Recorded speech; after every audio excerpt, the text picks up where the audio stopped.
Experiența de fiecare dată pe platou și oriunde altundeva, în preajma actorilor sau a echipei de producție sau chiar a regizorului, a fost una plăcută. Indiferent de ce scenă trebuia să filmez sau ce moment era, cea mai mare provocare pentru mine a fost să rețin toate numele și să joc scenele în care trebuia să fiu opusul a ceea ce sunt eu în viața de zi cu zi, adică tristă, deprimată.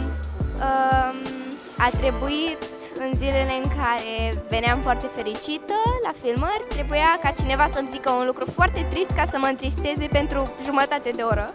Este un film care, cel puțin mie, mi-a arătat că oamenii, indiferent de cum sunt ei, trebuie să fie tratați egal. Ceea ce pe vremea aceea mi-am dat seama că nu se întâmpla.